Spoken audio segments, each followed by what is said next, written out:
Le portrait de Dorian Gray par Oscar Wilde. Chapitre 1. L'atelier était plein de l'odeur puissante des roses, et quand une légère brise d'été souffla parmi les arbres du jardin, il vint par la porte ouverte la senteur lourde des lilas et le parfum plus subtil des églantiers. D'un coin du divan, fait de sacs persans sur lequel il était étendu, fumant, selon sa coutume, d'innombrables cigarettes, Lord Henry Wotton pouvait tout juste apercevoir le rayonnement des douces fleurs couleur de miel d'un aubour dont les tremblantes branches semblaient à peine pouvoir supporter le poids d'une aussi flamboyante splendeur. Et de temps à autre, les ombres fantastiques des oiseaux fuyants passaient sur les lourds rideaux de tussor tendus devant la large fenêtre, produisant une sorte d'effet japonais momentané, le faisant penser à ces peintres de Tokyo à la figure de jade pallide, qui, par le moyen d'un art nécessairement immobile, tentent d'exprimer le sens de la vitesse et du mouvement.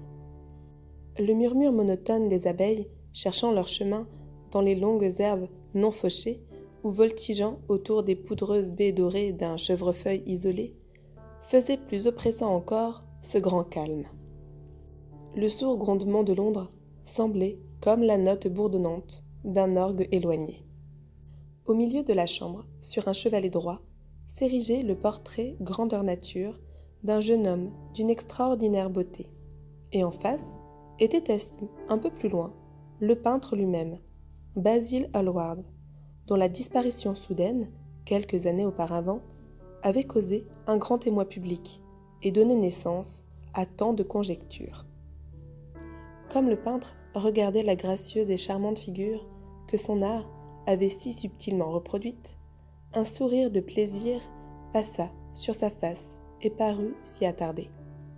Mais il tressaillit soudain et, fermant les yeux, mit les doigts sur ses paupières, comme s'il eût voulu emprisonner dans son cerveau quelques étranges rêves dont il eut craint de se réveiller.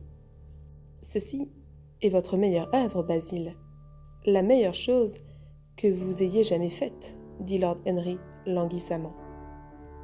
Il faut l'envoyer l'année prochaine à l'exposition Grosvenor. L'Académie est trop grande et trop vulgaire. Chaque fois que j'y suis allée, il y avait là tant de monde qu'il m'a été impossible de voir les tableaux, ce qui était épouvantable. Ou tant de tableaux que je n'ai pu y voir le monde, ce qui était encore plus horrible. Grosvenor est encore le seul endroit convenable. Je ne crois pas que j'enverrai ceci quelque part, répondit le peintre, en rejetant la tête de cette singulière façon qui faisait se moquer de lui ses amis d'Oxford. Non, je n'enverrai ceci nulle part. Lord Henry leva les yeux, le regardant avec étonnement, à travers les minces spirales de fumée bleue qui s'entrelaçaient fantaisistement au bout de sa cigarette opiacée. Vous n'enverrez cela nulle part? Et pourquoi, mon cher ami? Quelle raison donnez-vous? Quel singulier bonhomme vous êtes, vous autres peintres.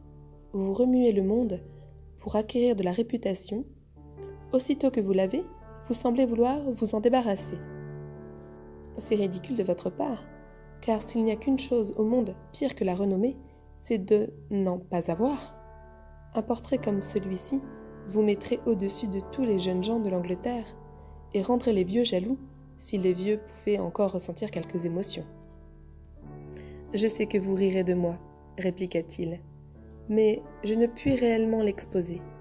J'ai mis trop de moi-même là-dedans. Lord Henry s'étendit sur le divan en riant.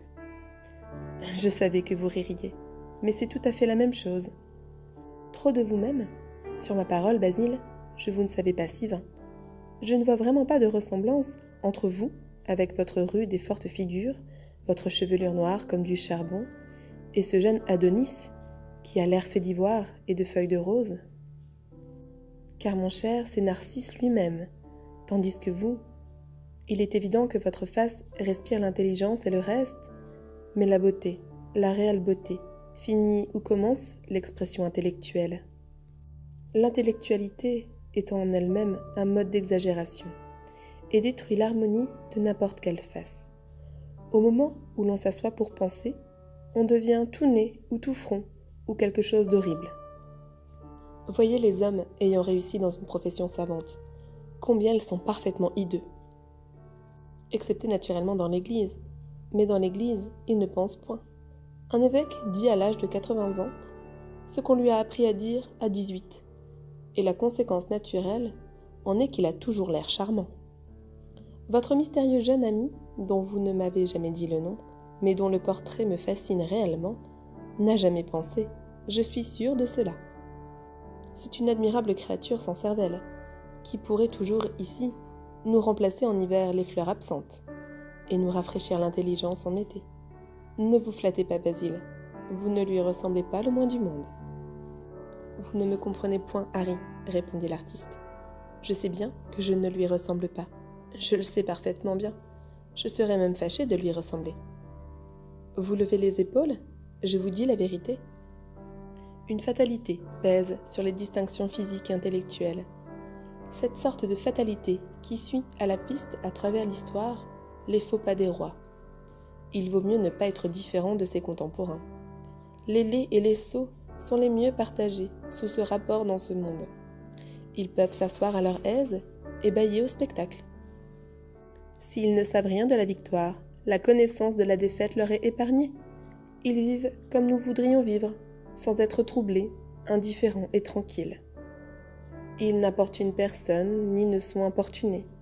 Mais vous, avec votre rang et votre fortune, Harry, moi, avec mon cerveau, tel qu'il est, mon art aussi imparfait qu'il puisse être, Dorian Gray, avec sa beauté, nous souffrirons tous pour ce que les dieux nous ont donné, nous souffrirons terriblement.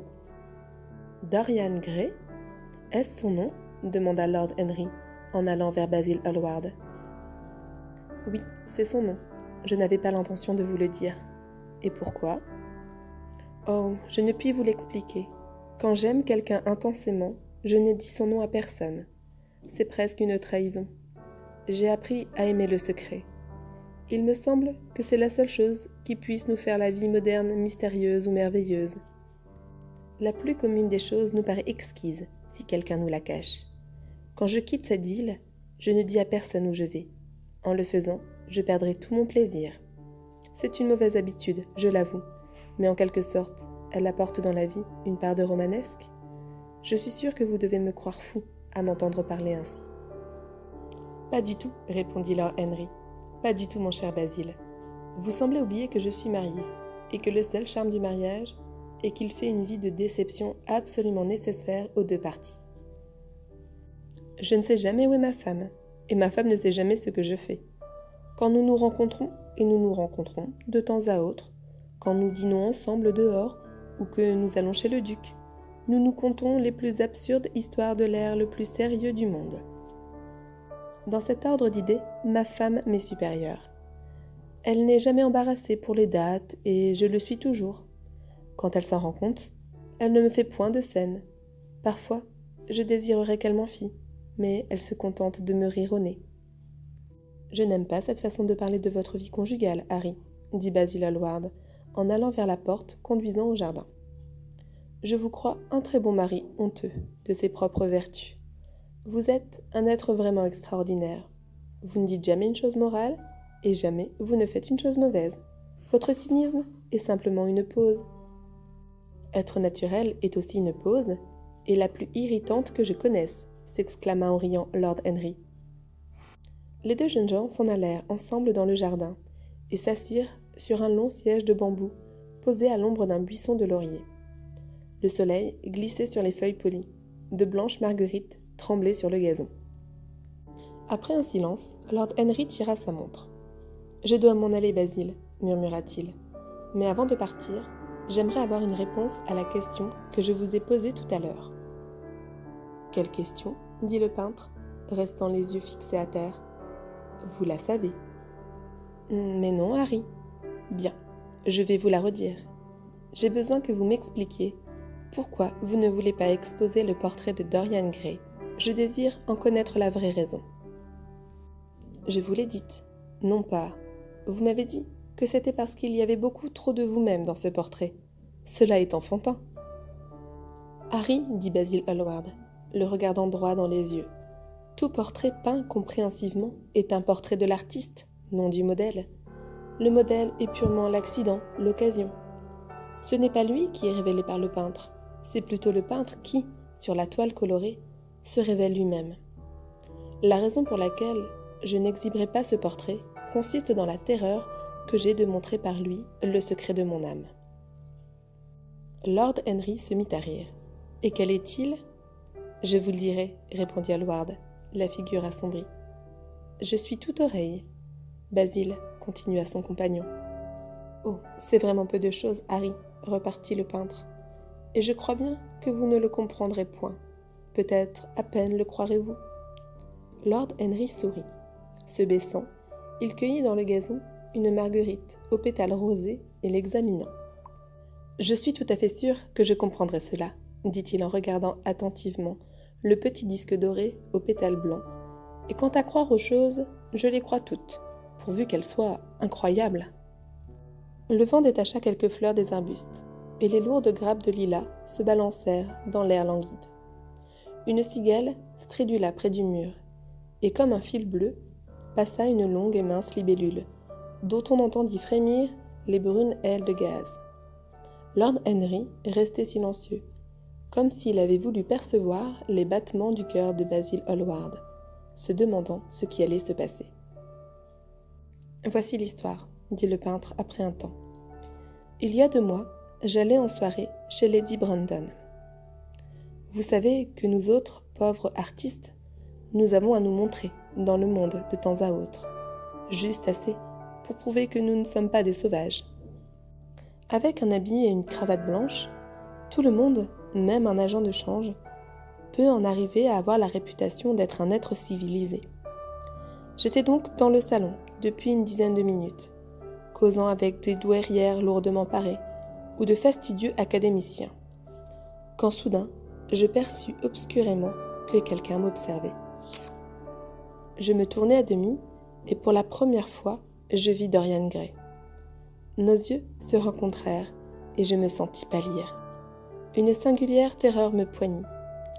Je compris que j'étais en face de quelqu'un dont la simple personnalité était si fascinante que si je ne me laissais faire, elle m'absorberait en entier, moi, ma nature, mon âme et mon talent même.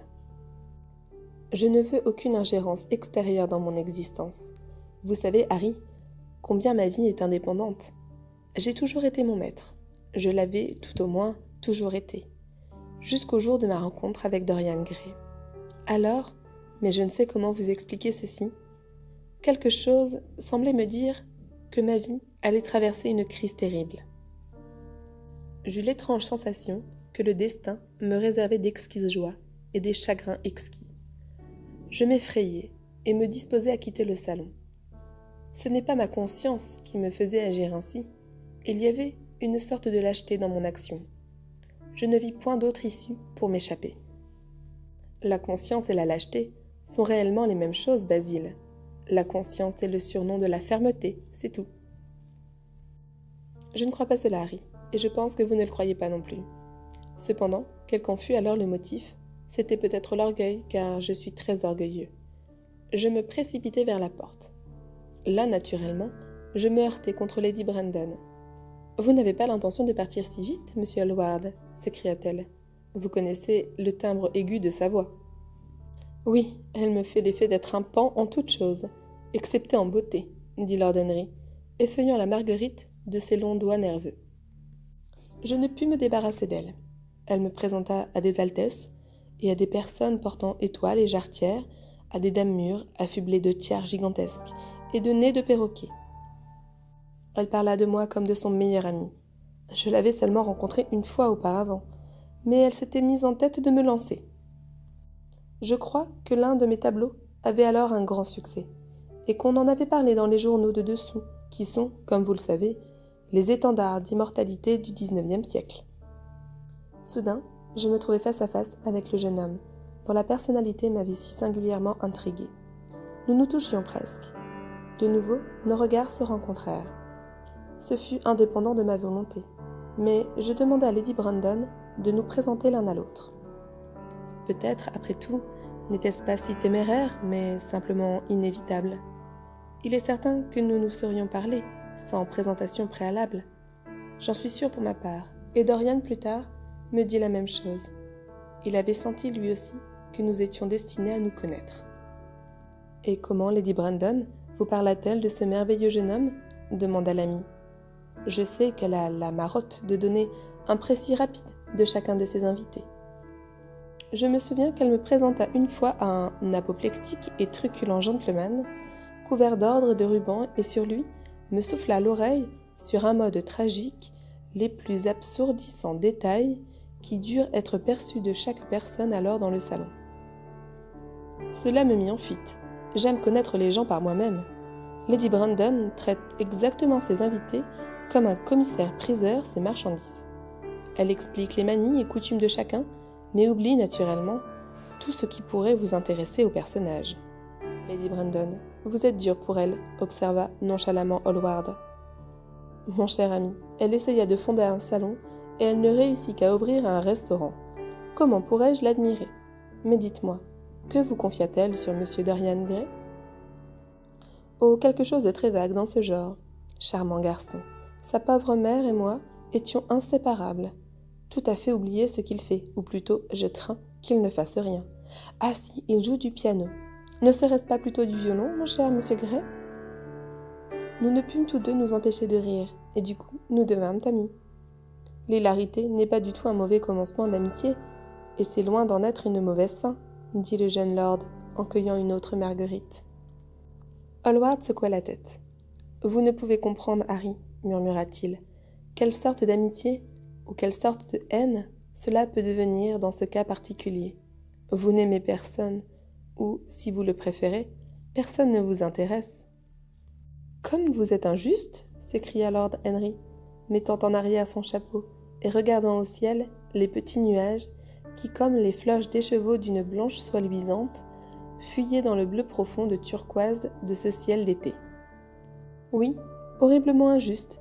J'établis une grande différence entre les gens. Je choisis mes amis pour leur bonne mine, mes simples camarades pour leur caractère, et mes ennemis pour leur intelligence. Un homme ne saurait trop attacher d'importance au choix de ses ennemis. Je n'en ai point un seul qui soit un sot. Ce sont tous des hommes d'une certaine puissance intellectuelle, et par conséquent, ils m'apprécient. Est-ce très vain de ma part d'agir ainsi? Je crois que c'est plutôt vain. Je pense que ça l'est aussi, Harry. Mais, m'en référant à votre manière de sélection, je dois être pour vous un simple camarade. Mon bon et cher Basile, vous m'êtes mieux qu'un camarade. Et moins qu'un ami? Une sorte de frère, je suppose? Un frère. Je me moque pas mal des frères. Mon frère aîné ne veut pas mourir, et mes plus jeunes semblent vouloir l'imiter. Harry, protesta Hallward sur un ton chagrin. Mon bon, je ne suis pas tout à fait sérieux, mais je ne puis m'empêcher de détester mes parents. Je suppose que cela vient de ce que chacun de nous ne peut supporter de voir d'autres personnes ayant les mêmes défauts que soi-même. Je sympathise tout à fait avec la démocratie anglaise dans sa rage contre ce qu'elle appelle les vices du grand monde. La masse sent que l'ivrognerie, la stupidité et l'immoralité sont sa propriété, et si quelqu'un d'entre nous assume l'un de ses défauts, il paraît braconner sur ses chasses. Quand ce pauvre Southwark vint devant la cour du divorce, l'indignation de cette même masse fut absolument magnifique, et je suis parfaitement convaincu que le 10e du peuple ne vit pas comme il conviendrait. Je n'approuve pas une seule des paroles que vous venez de prononcer, et je sens, Harry, que vous ne les approuvez pas plus que moi. Lord Henry caressa sa longue barbe brune taillée en pointe, et tapotant avec sa canne d'ébène ornée de glands sa bottine de cuir fin. Comme vous êtes bien anglais, Basile. Voici la seconde fois que vous me faites cette observation. Si l'on fait part d'une idée à un véritable anglais, ce qui est toujours une chose téméraire, il ne cherche jamais à savoir si l'idée est bonne ou mauvaise. La seule chose à laquelle il attache quelque importance est de découvrir ce que l'on en pense soi-même. D'ailleurs, la valeur d'une idée n'a rien à voir avec la sincérité de l'homme qui l'exprime. À la vérité, il y a de fortes chances pour que l'idée soit intéressante, en proportion directe du caractère insincère du personnage, car dans ce cas, elle ne sera colorée par aucun des besoins, des désirs ou des préjugés de ce dernier. Cependant, je ne me propose pas d'aborder les questions politiques, sociologiques ou métaphysiques avec vous. J'aime mieux les personnes que leurs principes, et j'aime encore mieux les personnes sans principe que n'importe quoi au monde. Parlons encore de M. Dorian Gray. L'avez-vous vu souvent? Tous les jours. Je ne saurais être heureux si je ne le voyais chaque jour. Il m'est absolument nécessaire. Vraiment curieux. Je pensais que vous ne vous souciez d'autre chose que de votre art.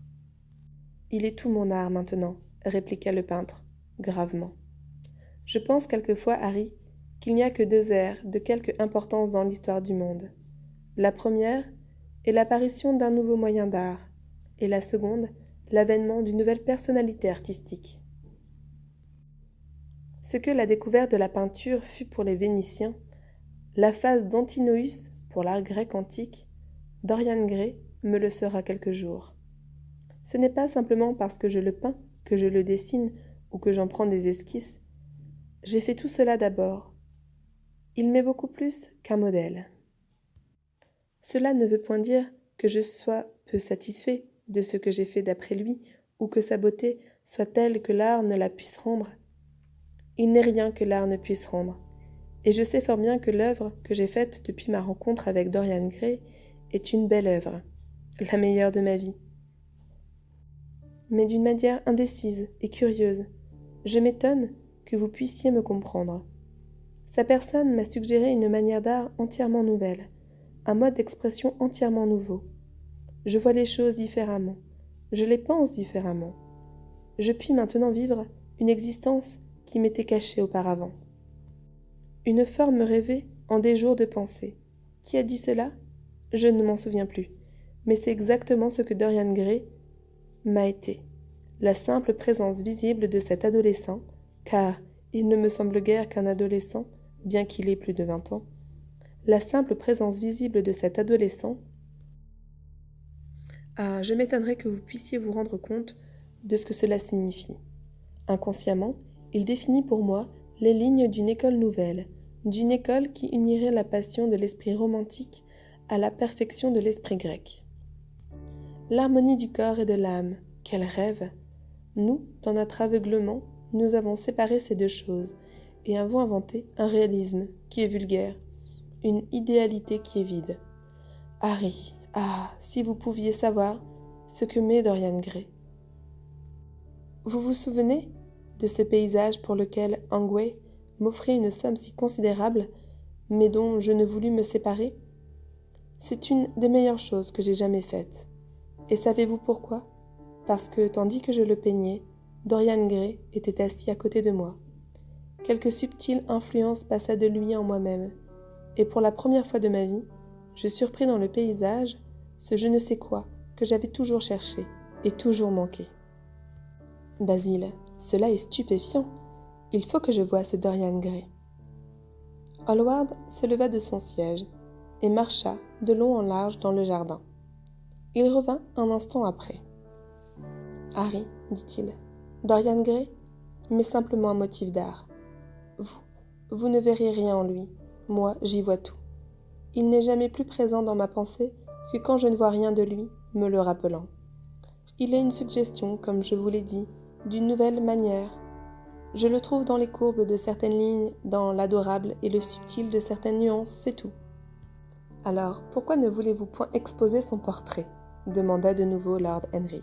« Parce que, sans le vouloir, j'ai mis dans cela quelques expressions de toute cette étrange idolâtrie artistique dont je ne lui ai jamais parlé.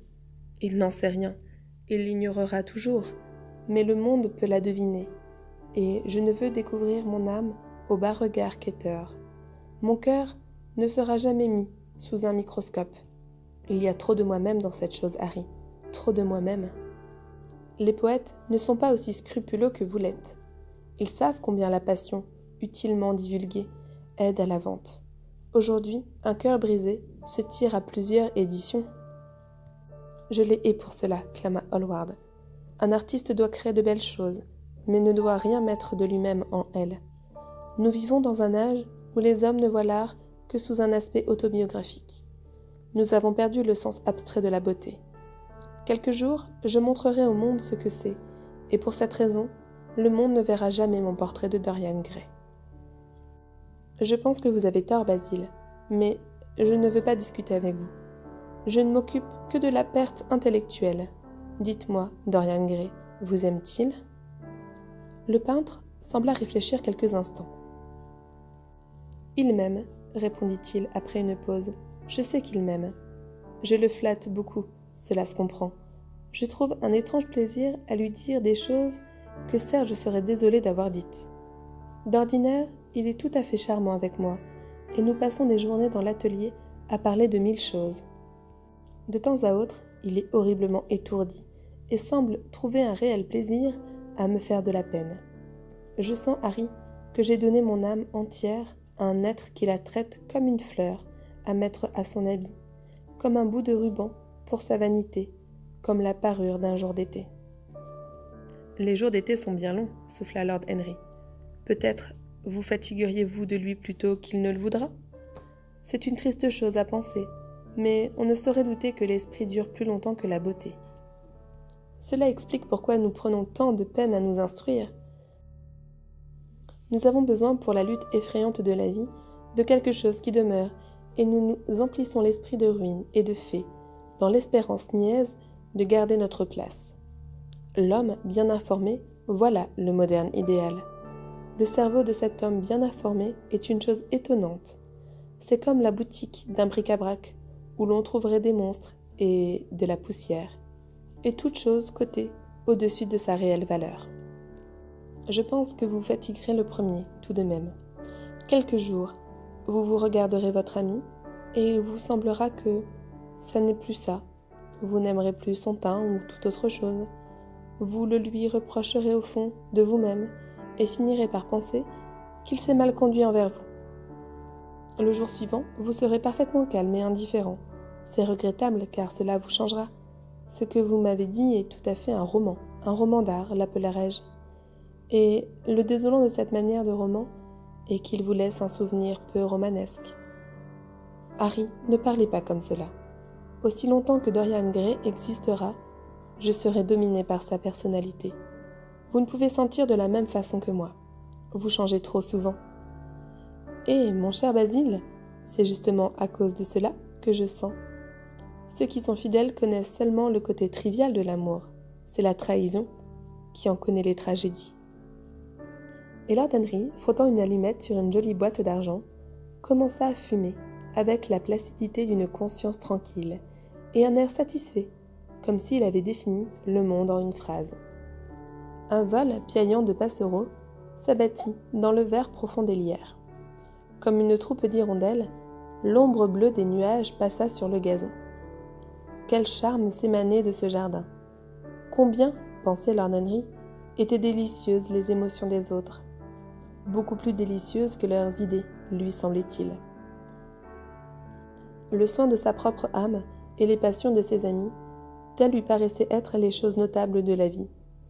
Il se représentait, en s'amusant à cette pensée, le lunch assommant que lui avait évité sa visite chez Hallward. S'il était allé chez sa tante, il eût été sûr d'y rencontrer Lord Goodbody, et la conversation entière aurait roulé sur l'entretien des pauvres et la nécessité d'établir des maisons de secours modèles. Il aurait entendu chaque classe prêcher l'importance des différentes vertus, dont, bien entendu, l'exercice ne s'imposait point à elle-même. Le riche aurait parlé sur la nécessité de l'épargne, et le fainéant éloquemment vaticiné sur la dignité du travail. Quel inappréciable bonheur d'avoir échappé à tout cela. Soudain, comme il pensait à sa tante, une idée lui vint. Il se tourna vers Hallward. « Mon cher ami, je me souviens. » « Vous vous souvenez de quoi, Harry ? » ?»« Oui, j'entendis le nom de Dorian Gray. »« Où était-ce ? » demanda Hallward, avec un léger froncement de sourcils. « Ne me regardez pas d'un air si furieux, Basil. C'était chez ma tante, Lady Agathe. Elle me dit qu'elle avait fait la connaissance d'un merveilleux jeune homme qui voulait bien l'accompagner dans le East End et qu'il s'appelait Dorian Gray. Je puis assurer qu'elle ne me parla jamais de lui comme d'un beau jeune homme. Les femmes ne se rendent pas un compte exact de ce que peut être un beau jeune homme. Les braves femmes tout au moins. Elle me dit qu'il était très sérieux et qu'il avait bon caractère. Je m'étais du coup représenté un individu avec des lunettes et des cheveux plats, des taches de rousseur, se dandinant sur d'énormes pieds. J'aurais aimé savoir que c'était votre ami. Je suis heureux que vous ne l'ayez point su. Et pourquoi ? Je ne désire pas que vous le connaissiez. Vous ne désirez pas que je le connaisse ? Non. Monsieur Dorian Gray est dans l'atelier, monsieur, dit le majordome en entrant dans le jardin. Vous allez bien être forcé de me le présenter maintenant, s'écria en riant Lord Henry. Le peintre se tourna vers le serviteur, qui restait au soleil, les yeux clignotants. Dites à monsieur Gray d'attendre, Parker. Je suis à lui dans un moment. L'homme s'inclina et retourna sur ses pas. Hallward regarda Lord Henry. Dorian Gray est mon plus cher ami, dit-il. C'est une simple et belle nature. Votre tante a eu parfaitement raison de dire de lui ce que vous m'avez rapporté. Ne me le gâtez pas, n'essayez point de l'influencer. Votre influence lui serait pernicieuse. Le monde est grand et ne manque pas de gestes intéressants. Ne m'enlevez pas la seule personne qui donne à mon art le charme qu'il peut posséder. Ma vie d'artiste dépend de lui. Faites attention, Harry, je vous en conjure. Il parlait à voix basse, et les mots semblaient jaillir de ses lèvres malgré sa volonté. « Quelle bêtise, me dites-vous » dit Lord Henry souriant, et prenant Hallward par le bras, il le conduisit presque malgré lui dans la maison.